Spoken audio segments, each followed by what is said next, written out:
Welcome back, Cincinnati area, to another Facebook Live edition with us here at the Plastic Surgery Group. I'm Terry. I'm Joyce.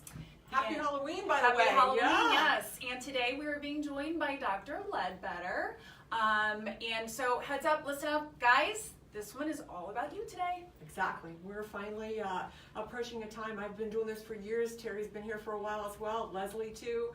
We are seeing more and more men come to the practice, and it's such an exciting time. It's all been about women for years, and now men are finally sticking a toe in, and many other body parts, by the way.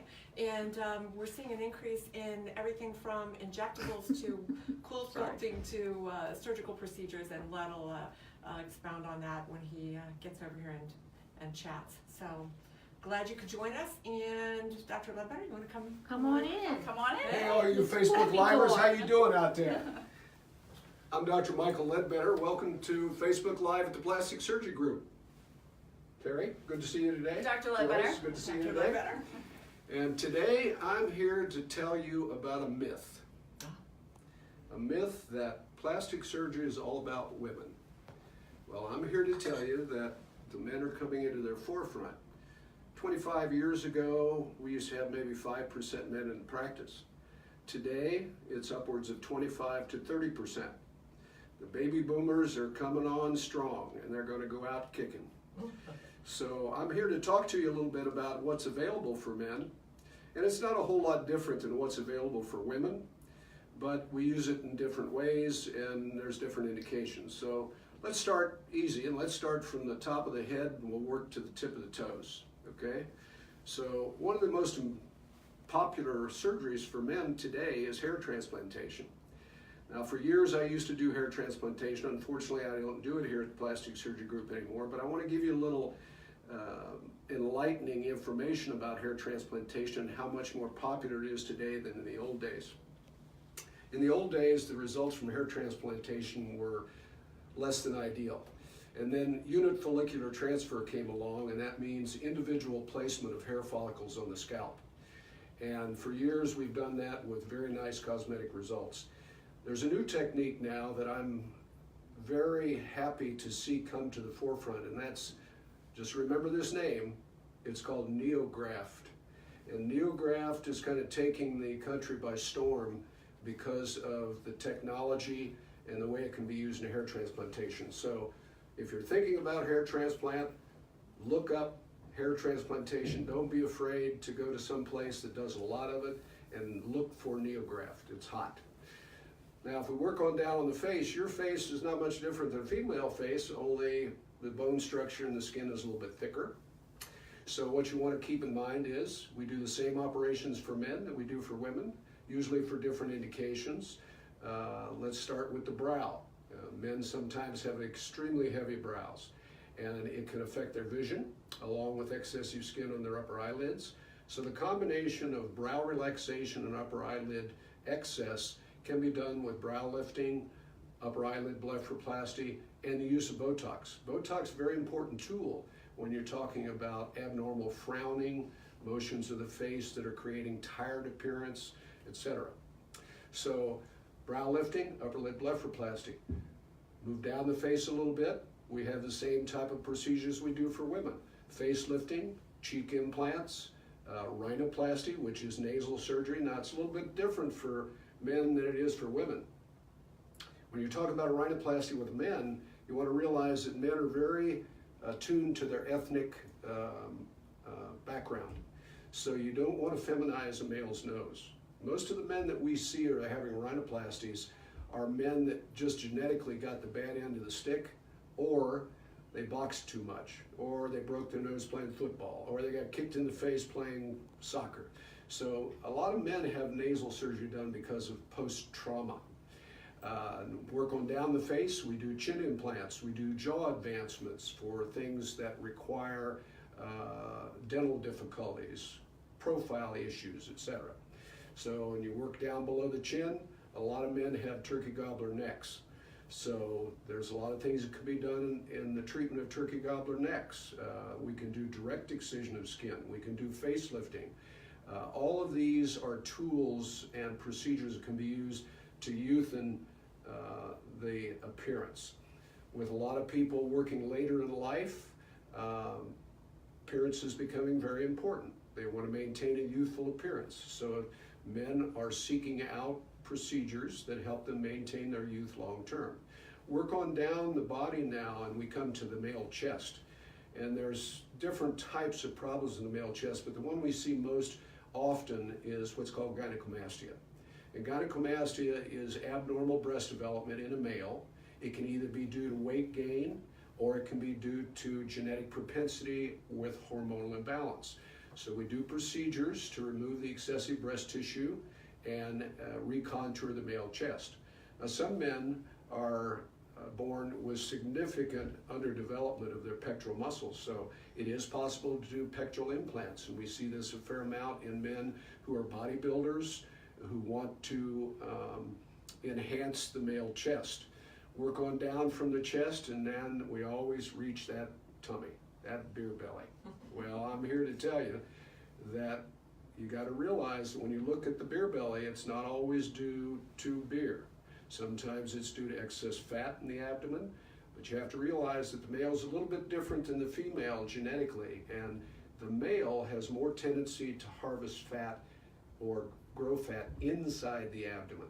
So that's not necessarily a tool that you're going to operate on. That requires weight loss. So when we're doing abdominal contours in male, we're very conscious about their stable body weight. Then we can do liposuction, we can do tummy tucks just like we can in a female, and that works tremendously well for males. So you want to keep in mind that all of the procedures that we do here are available to males. Now, ancillary procedures that we do for males or females, and one thing that's forgotten a lot is the use of fillers. So if we go back to the face, and there are a lot of people out there that don't necessarily want to do surgery or don't really need to have aggressive surgery, but they want a little freshening. So the use of Botox in combination with fillers, what we call hyaluronic gel fillers, are extremely good options.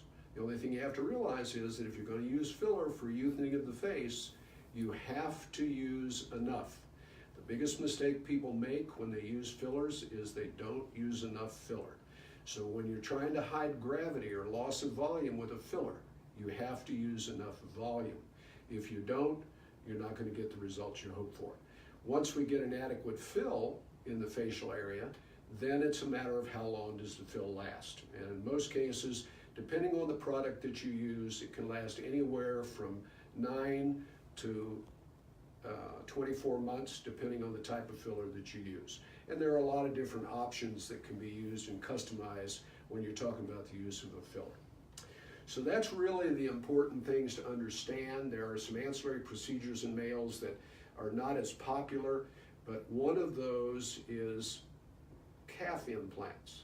And you don't hear very much about this in most parts of the country, but there are a lot of people who have underdevelopment of their legs, who want to have better contour to the calf.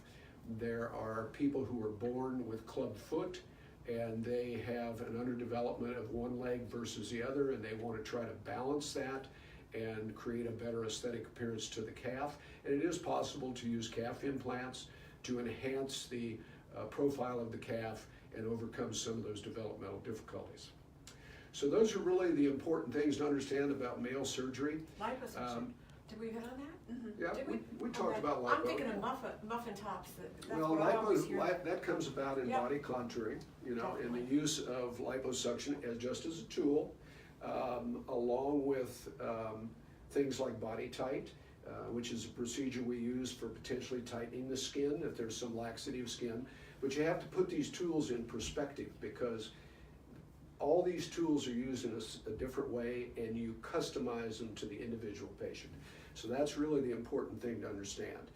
Male surgery is not a whole lot different than female surgery, but the skin is different, and we approach the male a little bit differently than we do the female. Mm-hmm.